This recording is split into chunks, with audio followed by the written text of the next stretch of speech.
विधानसभा में जो है कांग्रेस कैंडिडेट मंगेश त्यागी का ये एक राजनीतिक कार्य कांग्रेस प्रदेश अध्यक्ष देवेंद्र यादव भी तशरीफ ला स्वागत किया जा रहा है। कार्यकर्ताओं में आप देखेंगे कितना ज्यादा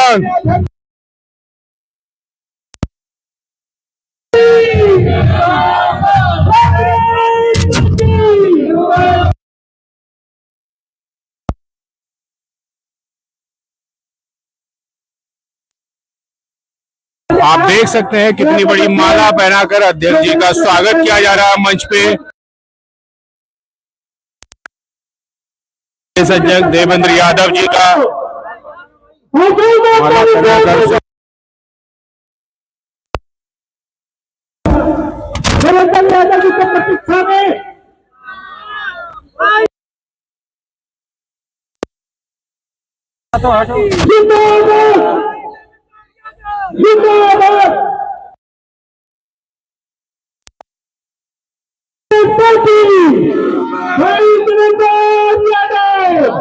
बहुत बहुत धन्यवाद भाई साहब ने आपके सामने अपने विचार रखे और आप लोग बहुत प्रतीक्षा किए देवेंद्र जी का, जो हमारे राष्ट्रीय लेवल के नेता हैं और आज हम सभी के प्रदेशवासियों का नेतृत्व कर रहे हैं और इनके नेतृत्व में कांग्रेस पार्टी दिल्ली में सरकार बनाने जा रही है।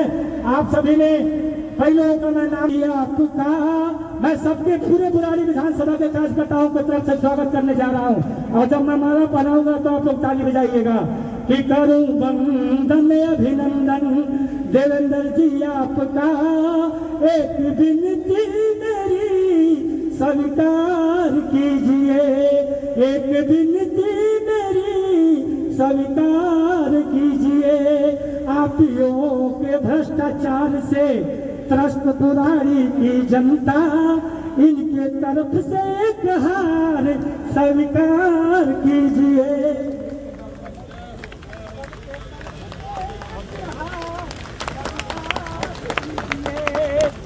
दूसरा लाइन कि आप आए, इंतजार करने के बाद भी लोग हटे नहीं डटे रहे कि आप आए यहाँ सब धन्य हो गए, आपको देख हम भी प्रसन्न हो गए।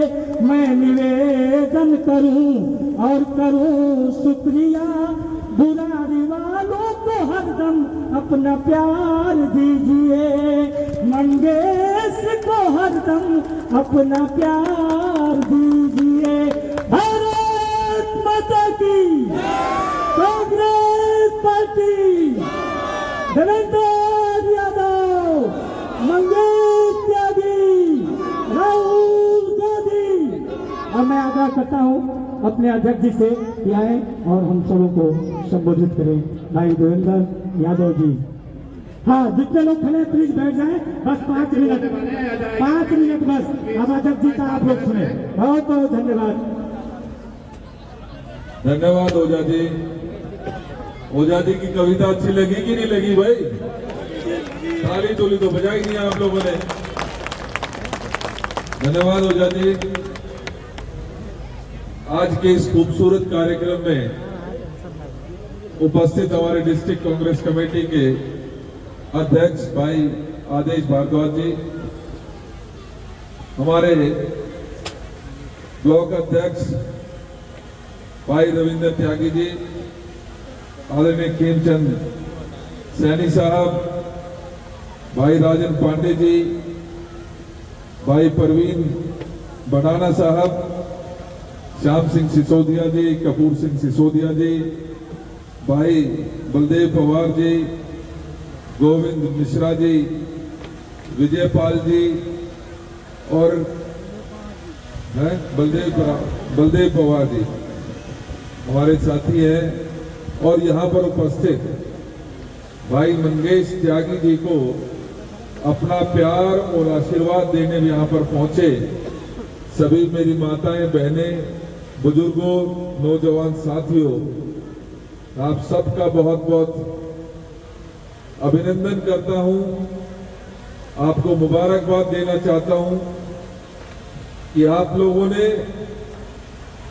भाई मंगेश त्यागी को अपना जो प्यार और आशीर्वाद बहुत कम समय हुआ है, लेकिन जिस तरीके से चुनाव ये लड़ा जा रहा है, मुझे ये पूरा विश्वास हो गया है कि बदलाव आने वाला है, बदलाव आने वाला है।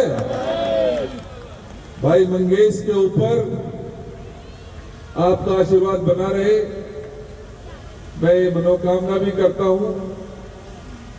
नए साल में पहली बार आप लोगों से मुखातिब हो रहा हूं, इसलिए नए साल की बहुत बहुत शुभकामनाएं भी देता हूं और ये कामना करता हूं ऊपर वाले से कि नया साल नई उम्मीद और नए जो आपके सपने हैं उनको साकार करने में भाई मंगेश त्यागी जी, आदेश जी और कांग्रेस पार्टी कामयाब हो, मैं यही मनोकामना करता हूं। देखिए 11 साल हो गए, आपके बीच में कुछ ऐसे व्यापारी आपके बीच में आए जो आपको सपने दिखा गए और सपने भी बड़े बड़े दिखा गए, लेकिन हकीकत उन सपनों से बिल्कुल विपरीत है। कुछ ऐसे लोग जो लंबी लंबी कमीज पहन के, टूटी सी चप्पल पहन के आए और कहने लगे भाई साहब मेरे पास तो ना बहुत कुछ है, मैं तो एक पढ़ा लिखा आदमी हूं, मैं तो कमिश्नर था इनकम टैक्स का। उसमें भी झूठ है, कभी वो अभी कमिश्नर प्रमोट नहीं हुए थे। और भाई साहब मैंने तो दिल्ली की सेवा करनी है, इसलिए मुझे आप अपना वोट दे दीजिए। और दिल्ली की जनता ने ये सोचा कि यार ये एक ऐसा व्यक्ति है जो पढ़ा लिखा है, फिर भी टूटी चप्पल पहनता है, और जिसने इनकम टैक्स पढ़ा है जरूर इस दिल्ली का भला करने के लिए राजनीति में आ रहे हैं। तो दिल्ली की जनता ने भरपूर प्यार दिया उसको, भरपूर आशीर्वाद दिया। ये वही व्यक्ति था जो ये कहता था कि मैं तो 3 कमरे के मकान में रह लूंगा, मुझे तो कोई सिक्योरिटी नहीं चाहिए, मुझे तो कोई बड़ी कार नहीं चाहिए, क्योंकि मैं तो दिल्ली की जनता की सेवा करने आ रहा हूं। उसी बहरूपिये ने आज 150 लोग उसकी सिक्योरिटी में चलते हैं। आज उसके पास करोड़ों रुपए की गाड़ियां का काफिला आगे पीछे चलता है, और अपने लिए मकान भी बनाया तो 175 करोड़ रुपए का मकान बनाया, जिसमें टॉयलेट करने भी जाए तो वो भी सोने की परत वाली जो टॉयलेट होती है ना, वो लगाने का काम किया। और जब कोई कहे कि ये जो गरीब परिवार है जिनको आपने वादा किया था कि जहां झुकी है वहीं मकान बना के दे दूंगा, उनके मकान की बात पूछो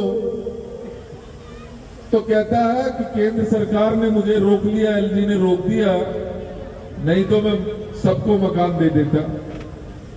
भाई जब आप अपना करोड़ों का मकान बनाते हो, कई पेड़ काट देते हो, उसमें ऐसा आलीशान शीश महल बनाते हो, तब तो कोई केंद्र सरकार आपको आके रोकते नहीं, तब तो कोई एलजी आके रोकता नहीं। उनसे कहो कि आप एक सपना बेचा था कि मैं भ्रष्टाचार खत्म कर दूंगा दिल्ली में और लोकपाल बिल लेकर आऊंगा, जिससे अगर कोई चुना हुआ व्यक्ति गलत काम करेगा तो उसको लोकपाल रोकने का काम करेगा। कहा था कि नहीं कहा था? यह तो शुक्र मानो कि लोकपाल बना नहीं, क्योंकि इसकी नीयत नहीं थी। अभी तो 20 विधायक जेल गए थे। अगर लोकपाल मजबूत होता ना तो जो 62 है ना, उसमें से 62 के 62 जेल जाते, कोई रोक नहीं पाता।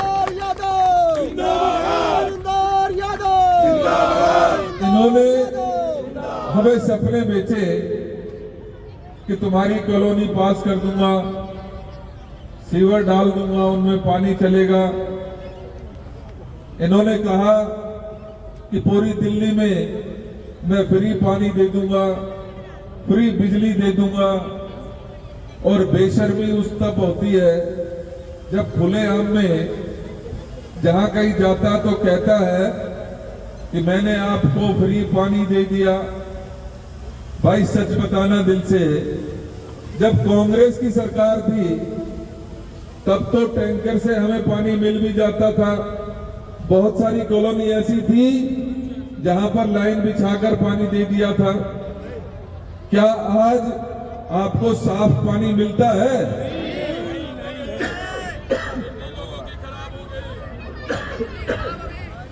और जो टैंकर आते थे वो और बंद हो गए।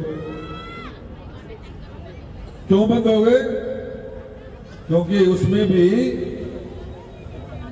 गंदा नहीं भाई घोटाला करना था। पैसे से अब खरीदते हो कि नहीं खरीदते हो? खरीदते हो कि नहीं खरीदते हो? तो पानी आपको आज खरीदना पड़ता है, क्योंकि इतना गंदा पानी उन टूटियों में आता है जो पीने योग्य नहीं है। आज झुग्गी वालों को एक नया मकान नहीं मिला। आज हालात ये है कि जो हमारे बुजुर्ग थे जिनकी पेंशन हमने लगाई थी, उनमें आधी से ज्यादा पेंशन काट तो दी, लेकिन नए किसी बुजुर्ग की पेंशन लगाने का काम नहीं किया। मुझे तो ऐसा लगने लगा कि जब से केजरीवाल की सरकार आई है तब से लोग 60 साल के होने ही बंद हो गए, उनकी उम्र वहीं रुक गई है। गलत तो नहीं कह रहा, क्योंकि पहले तो ये होता था जो 60 साल का हो जाता था वो घर बैठे ही उसकी पेंशन लग जाती थी, क्योंकि हमारा विधायक किसी के दर वो नहीं भटकने नहीं देता था।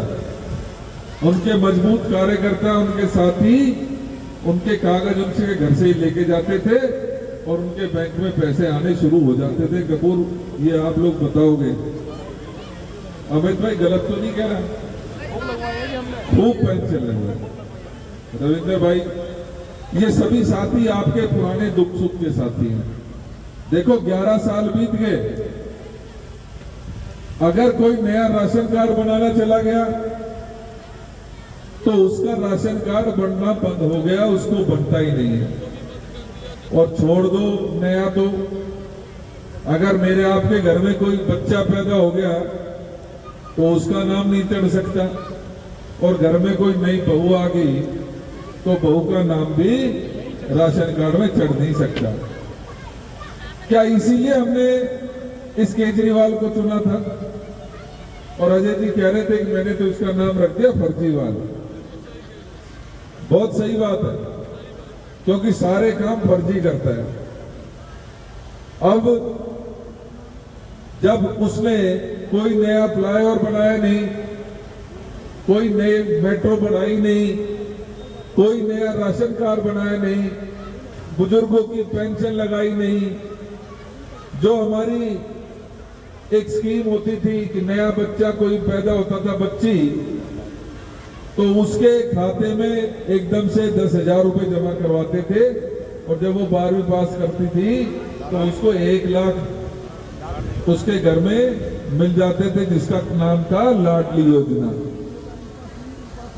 आज क्या किसी को उसका बेनिफिट मिलता है? आज जो बुजुर्ग हैं उनको पेंशन मिलती है, लेकिन एक नया शगुफा जरूर छोड़ दिया। अब ये कह रहा है कि मैं जितनी भी महिलाएं होंगी उनके खाते में 2100 रुपए हर महीने डालने का काम करूंगा। तो भाई एक बात बताओ, वैसे डलने चाहिए कि नहीं डलने चाहिए?